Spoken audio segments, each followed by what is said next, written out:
नमस्कार साथियों, स्वागत है आप सभी का हमारे YouTube चैनल पर। दोस्तों, आज की इस क्लास में हम बात करेंगे। सेकंड चैप्टर है आपका भाषा शिक्षण के सिद्धांत। तो भाषा शिक्षण के सिद्धांत आपके हिंदी, गणित, पर्यावरण और संस्कृत चारों ही सब्जेक्टों के अंतर्गत कॉमन है ये चैप्टर, और एक जैसा है कि भाषा शिक्षण के सिद्धांत, चाहे वो भाषा हिंदी हो, चाहे गणित हो, चाहे पर्यावरण हो, चाहे कोई भी अदर, तो सबके लिए ये चैप्टर कॉमन रहेगा। तो चलेगा, भाषा शिक्षण के सिद्धांतों का हम पूरा विस्तार से आज की क्लास में पढ़ते हैं। और वीडियो अगर आपको अच्छा लगे तो आप लोग एक कमेंट जरूर करके जाएं कि कैसा लगा आपको वीडियो और हमारे नोट्स। पहला जो सिद्धांत है आप लोगों का वो है रुचि जागृत करने का सिद्धांत। भाषा को सीखने के लिए सबसे पहले एक विद्यार्थी में एक रुचि होनी चाहिए। किसी भी कंडीशन में उस विद्यार्थी के अंतर्गत एक रुचि उत्पन्न की जाए, तो ये भाषा शिक्षण का पहला सिद्धांत है। कई बार एग्जाम में पूछा गया कि भाषा शिक्षण का पहला सिद्धांत कौन सा है, तो रुचि जागृत करने का सिद्धांत है। विद्यार्थियों में रुचि जागृत करने के लिए हमें खेल विधियों का प्रयोग करना चाहिए। रुचि जागृत करने के लिए छात्रों के मध्य में बाल गीत, कविता, वाद विवाद, अंताक्षरी जैसी प्रतिक्रियाओं का, जैसी एक्टिविटीज़ का हमें सहारा लेना चाहिए। तो यही क्या है, रुचि जागृत करने का सिद्धांत है। इसके अंतर्गत सबसे पहले विद्यार्थी में रुचि जागृत करनी चाहिए। रुचि जागृत हम खेल विधियों के माध्यम से कर सकते हैं। बच्चों में कविता, वाद विवाद और बाल गीत आदि के माध्यम से हम बच्चों के अंतर्गत रुचि उत्पन्न कर सकते हैं। तो ये हमारा पहला सिद्धांत हुआ, याद रखना है सभी को। नेक्स्ट हमारा सिद्धांत है स्वाभाविकता का सिद्धांत। ये दूसरे नंबर का है, और इस सिद्धांत के अंतर्गत लिखा गया है अध्यापक के द्वारा भाषा शिक्षण स्वाभाविक विधियों के द्वारा होना चाहिए। जब भी हम किसी भी भाषा का शिक्षण कराएं विद्यार्थी को, तो अध्यापक के द्वारा स्वाभाविक शिक्षण विधियों का प्रयोग करना चाहिए। भाषा शिक्षण की स्वाभाविक विधियाँ कौन कौन सी हैं, तो ध्यान रखेंगे आप लोग। स्वाभाविक विधियाँ वो होती हैं जो इस क्रम का पालन करेंगी: श्रवण, अनुकरण, ग्रहण और अभ्यास। कहने का मतलब मेरा यह है कि सबसे पहले बच्चे को श्रवण कौशल का विकास कराएगी। श्रवण करने के बाद बच्चा उसको अनुकरण करना सीखेगा। अनुकरण के माध्यम से उसको ग्रहण करेगा, और ग्रहण करने के पश्चात वो अभ्यास करने लगेगा उस शिक्षण विधि का। तो इस क्रम का पालन करने वाली होनी चाहिए शिक्षण विधि, और यही कहलाता हमारा स्वाभाविकता का सिद्धांत। और मैं आशा करता हूँ आप लोग समझ पाए होंगे। कहने का मतलब यह है कि अध्यापक के द्वारा उन शिक्षण विधियों का प्रयोग किया जाए जो स्वाभाविक नियम की पालना करती है। स्वाभाविक नियम हमारा यह है, जिसका स्टेप आपको दिया गया कि श्रवण, उसके बाद अनुकरण, उसके बाद ग्रहण और अंत में अभ्यास। इस क्रम का पालन करने वाली विधि का प्रयोग किया जाए, तो वही कहलाती है हमारी स्वाभाविक विधि। ठीक है, और यही स्वाभाविकता का सिद्धांत कहलाता है। नंबर 3 पर है हमारा अभ्यास का सिद्धांत। अभ्यास बहुत ज़रूरी है किसी भी अधिगम को करने के लिए, किसी भी भाषा को सीखने के लिए। हमें किसी भी चीज़ को सीखने के लिए विद्यार्थी के अंतर्गत या अध्यापक के द्वारा, किसी के भी द्वारा अभ्यास बहुत ज़रूरी है किसी भी चीज़ को सीखने के लिए। छात्रों के द्वारा जिन प्रकरणों का हमने अधिगम कर लिया है, यानी विद्यार्थियों के द्वारा जिस जिस टॉपिक को पढ़ लिया गया है, उस टॉपिक का हमें बार बार अभ्यास करना चाहिए। किसी भी विषय के शिक्षण में सबसे ज़्यादा अभ्यास को महत्व देना चाहिए, क्योंकि अभ्यास ही वो प्रयास है जिसके माध्यम से हम किसी चीज़ को आसानी से रट पाते हैं, उसका अधिगम स्थायी कर पाते हैं। अभ्यास के अंतर्गत छात्रों को निम्न तरीके से अभ्यास करना चाहिए, जैसे श्रवण और चक्षु अभ्यास। कानों से सुनकर अभ्यास करें, चाहे नेत्रों से देखकर अभ्यास करें। बोल करके अभ्यास करना चाहिए, उच्चारण अभ्यास बोलेंगे। बोलने का अभ्यास, अर्थ बोध करने का अभ्यास। हमें किसी भी भाषा को समझने के लिए उसका मीनिंग आना चाहिए, उसका भावार्थ क्या है, इस बात को समझने का अभ्यास करना चाहिए।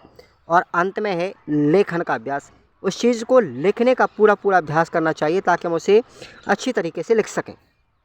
तो कहने का मतलब है कि अभ्यास का जो सिद्धांत है वो अपने जीवन में बहुत ज़रूरी है किसी भी चीज़ को सीखने के लिए, और अभ्यास को बार बार करते रहना चाहिए, तभी जा कर के हमारा अधिगम स्थायी हो पाएगा। नेक्स्ट हमारा सिद्धांत है प्रेरणा का सिद्धांत। विद्यार्थियों को सदैव प्रेरित करते रहना चाहिए और प्रेरणा से ही विद्यार्थियों को पुनर्बलन मिलता है। विद्यार्थियों में आत्मविश्वास को जागृत करने के लिए प्रेरणा सबसे ज़्यादा जरूरी है। आप लोगों ने सुना होगा मोटिवेशन। तो मोटिवेशन दो प्रकार का होता है, एक होता है आंतरिक और दूसरा होता है बाह्य।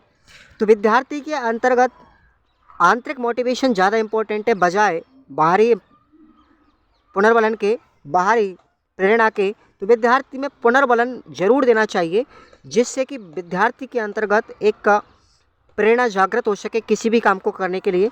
और प्रेरणा एक ऐसा तरीका है जो किसी भी हताश विद्यार्थी को पढ़ने के लिए पुनः तैयार कर सकता है, दोबारा से उसके अंतर्गत एक नई ऊर्जा जागृत कर सकता है। वो है हमारी प्रेरणा। सकारात्मक पुनर्बलन छात्र की सामर्थ्य वृद्धि में बहुत ज़्यादा सहायक है। बच्चे को हमेशा जो भी मोटिवेशन दिया जाए वो पॉजिटिव मोटिवेशन दें। नेगेटिव मोटिवेशन जो है बच्चे को विकास के बजाय पीछे की ओर धकेलने लगता है। तो विद्यार्थी को हमेशा कैसा देना चाहिए, सकारात्मक पुनर्बलन देना चाहिए हर कंडीशन में। अगला हमारा सिद्धांत है क्रमयोजन का सिद्धांत। क्रमयोजन का सिद्धांत देखिए, शिक्षण सामग्री का क्रमबद्ध प्रयोग करना क्या कहलाता है, क्रमायोजन कहलाता है। शिक्षण सामग्री का क्रमायोजन निम्न प्रकार से होना चाहिए। किस तरीके से करेंगे आप, क्रम के अनुसार। पाठों के चयन में सबसे पहले सरल और बाद में कठिन पाठ को पढ़ाया जाए। जब भी हम किसी भी बुक को पढ़ा रहे हैं तो उसमें सबसे पहले जो सिंपल चैप्टर हैं, सिंपल पाठ हैं, साधारण पाठ हैं, उनको पहले पढ़ाया जाए और कठिन पाठों को सबसे अंत में पढ़ाया जाए। शब्द भंडार की वृद्धि के लिए यह क्रम अपनाया जाना चाहिए। बच्चे को सबसे पहले सरल शब्दों का ज्ञान कराओ, उसके बाद कठिन शब्दों का ज्ञान कराओ। अर्थबोध में भी सबसे पहले शब्दों को, उसके बाद लक्षक शब्दों को और अंत में व्यंजक शब्दों का अभ्यास करता रहना चाहिए। ध्यान रखेंगे, सबसे पहले हमको अर्थबोध वाले शब्द बताने हैं, उसके बाद लक्षक शब्दों को बताने हैं और सबसे अंत में व्यंजक शब्दों को हमें बताना है। आप लोगों ने शब्द शक्ति 3 प्रकार की पढ़ी होगी, तो उस हिसाब से आप लोगों को काम करना है।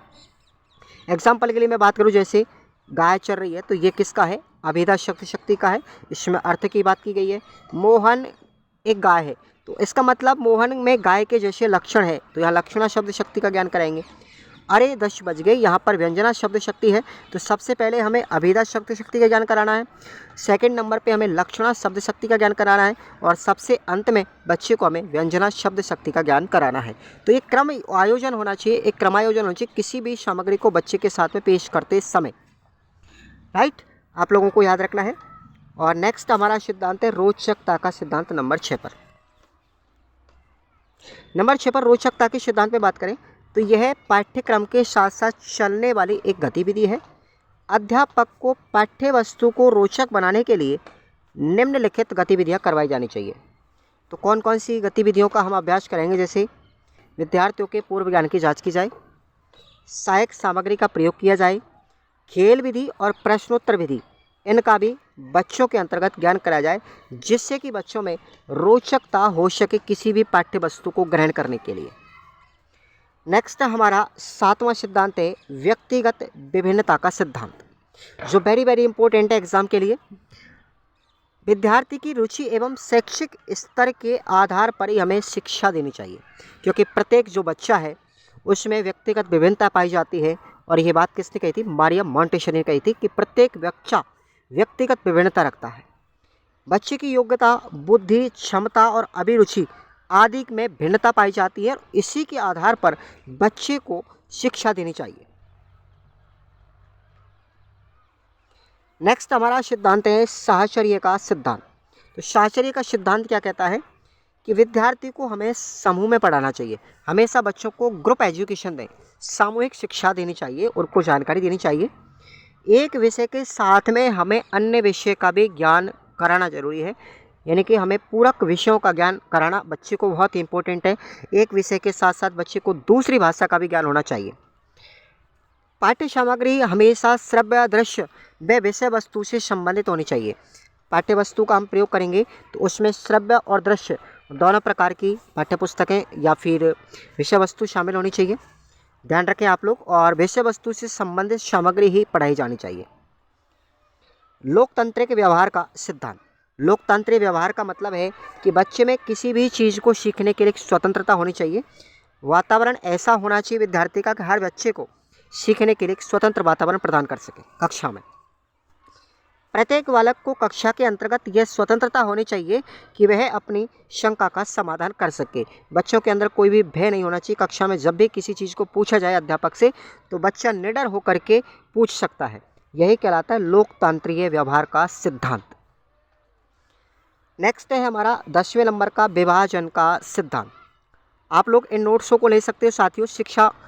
ये शिक्षण विधियों के नोट्स हैं आपके लिए। गणित, हिंदी, ध्यान रखें आप लोग, गणित, हिंदी, पर्यावरण, है ना, इन सभी के नोट्स आप लोगों को मिलेंगे। ठीक है, पर्यावरण के बाद में आपकी संस्कृत है, इंग्लिश है ना, इन सब के नोट्स आप लोगों को मिल जाएंगे। ओके, नेक्स्ट हमारा सिद्धांत है विभाजन का सिद्धांत। एक चीज़ आपको बता दूं मैं, इन शिक्षण विधियों को पढ़ने के बाद में आपको किसी भी बुक को पढ़ने की आवश्यकता नहीं पड़ेगी मेरे हिसाब से, क्योंकि मैंने यहाँ पर सफिशिएंट मैटर दिया हुआ है जो आपको बुक से भी बेटर लैंग्वेज में मिलेगा। और इन नोट्सों को आप लोग मंगवा सकते हैं। ये हमारा व्हाट्सअप नंबर है। ठीक है, सैंपल आप लोग वीडियो में देख ही चुके हैं और मैं टेलीग्राम पर भी दिखा चुका हूँ। इन नंबरों पर आप व्हाट्सअप मैसेज करेंगे। मैसेज करने के बाद इसी नंबर पे आप लोग 99 रुपये का पेमेंट कर दें और आप लोगों के लिए ये PDF के नोट्स आपको मिल जाएंगे। ठीक है भाई, मात्र 99 रुपये में फिक्स प्राइस है इसका। ठीक है भाई, चलिए नेक्स्ट हमारा सिद्धांत है विभाजन का सिद्धांत। किसी भी पाठ को प्रस्तुत करने के लिए, किसी भी पाठ को प्रस्तुत करने की सरलता व सुविधा की दृष्टि से पाठों को हमेशा छोटी छोटी इकाइयों में विभाजित कर लेना चाहिए। सबसे पहले ध्यान रखेंगे, छोटी छोटी विषय वस्तु में बांटना है पाठ को। जब भी कोई लंबा चैप्टर हो तो छोटी छोटी इकाइयों में बांट के पढ़ाना चाहिए। अब रायबर्न का कथन देखेंगे। यहाँ पर मनोवैज्ञानिक है रायबर्न, एक विभाजन दूसरे विभाजन तक पहुँचा देता है जिसके फलस्वरूप कक्षा के लिए समझना सहज बन जाता है। तो यही बात रायबर्न ने कही है, जो विभाजन का जो सिद्धांत है उसके अंतर्गत। निर्माण में मनोरंजन का सिद्धांत, ये क्या कहता है, छात्रों में रचनात्मक व सृजनात्मक शक्ति का विकास करने के लिए उनमें रचनात्मक व मनोरंजनपूर्ण क्रिया करानी चाहिए। ध्यान रखेंगे आप लोग, खेल खेल व मनोरंजन में अपने पाठों को वो बच्चे स्वतः ही सीख लेंगे। ये कहलाता है निर्माण व मनोरंजन का सिद्धांत। ध्यान रखेंगे आप लोग। नेक्स्ट हमारा सिद्धांत है पाठ्य सामग्री के चयन का सिद्धांत। पाठ्य सामग्री के चयन का सिद्धांत है, पाठ्य सामग्री को चुनते समय शिक्षक को यह ध्यान रखना चाहिए कि वह छात्रों के स्तर के अनुकूल है या नहीं, साथ ही उनमें शिक्षण उद्देश्यों की प्राप्ति हो रही है अथवा नहीं। जहाँ तक संभव हो सके पाठ्य वस्तु में उपयोगी तत्वों का ही समावेश होना चाहिए। यह सिद्धांत कहता है कि किसी भी पाठ्य पुस्तक का या किसी भी पाठ्य सामग्री का जब हम चयन कर रहे हैं तो बच्चे की योग्यता, उसकी बुद्धि, उसके स्तर के अनुकूल होनी चाहिए। और पाठ्य वस्तु में सामग्री का चयन करते समय हमें उचित सामग्री का ही उपयोग करें, उचित सामग्री का ही संकलन करें। यही कहलाता है पाठ्य सामग्री के चयन का सिद्धांत। उसके बाद है नंबर 13 पर मनोवैज्ञानिकता का सिद्धांत। शिक्षण में शिक्षकों को मनोवैज्ञानिक सिद्धांतों का प्रयोग करना चाहिए। मनोवैज्ञानिक सिद्धांत हमेशा ऐसे होना चाहिए जिससे कि छात्र वांछित दिशा में अपना कार्य कर सकें। तो हमेशा जब भी किसी भी चीज़ को पढ़ाया जाए तो अध्यापक को ध्यान रखना है कि वो मनोवैज्ञानिक सिद्धांतों का पालन करें और बच्चे को वांछित दिशा में कार्य करने के लिए प्रेरित करें। प्रत्येक बालक की रुचियों और बौद्धिक क्षमताओं को ध्यान में रख करके पाठ्यक्रम एवं पाठ योजना का क्रियान्वयन करना जरूरी है। ये काम आपको करना पड़ेगा। यही कहलाता है मनोवैज्ञानिकता का सिद्धांत। हमारा 14वां नंबर सिद्धांत है क्रियाशीलता का सिद्धांत। ये कहता है कि बालक जैसे जैसे क्रियाशील होता जाता है वह कार्य करने में आनंद का अनुभव करने लगता है। बेसिक शिक्षा सिद्धांत जो है हमारा, बेसिक शिक्षा पद्धति महात्मा गांधी की, वो भी हमारे क्रियाशीलता के सिद्धांत पर आधारित है। और यह जो सिद्धांत है वो हमेशा करके सीखने पर बल देता है, लर्निंग बाय डूइंग। ठीक है, इस सिद्धांत के अंतर्गत कौन कौन सी विधियां हैं, जैसे डाल्टन विधि है, मॉन्टेसरी विधि है, किंडरगार्टन पद्धति है। ठीक है, डाल्टन विधि हेलन पार्कहार्स्ट की, मॉन्टेसरी की मॉन्टेसरी पद्धति, फ्रॉवेल की किंडरगार्टन पद्धति, ये जितनी भी हमारी खेल विधियाँ हैं ना, ये सभी जो है क्रियाशीलता के सिद्धांत पर आधारित हैं। और ये विधि एक ही बात कहती है कि बच्चे को करके सीखने पर बल देना चाहिए, बच्चे को अपने हाथों से करके सिखाया जाना चाहिए। नेक्स्ट है जीवन से संबंधित स्थापना का सिद्धांत, जीवन स्थापना का सिद्धांत। इस सिद्धांत का मतलब है, अभिप्राय है कि किसी भी वस्तु को पढ़ाते समय या किसी भी विषय को पढ़ाते समय इस बात का ध्यान रखा जाए कि जीवन में प्रयुक्त होने वाली परिस्थितियों से संबंधित होना चाहिए। जीवन से संबंधित किसी भी विषय को बालक शीघ्र ही सीख लेता है। कहने का मतलब है कि बच्चे को व्यावहारिक ज्ञान देना बहुत ज़रूरी है।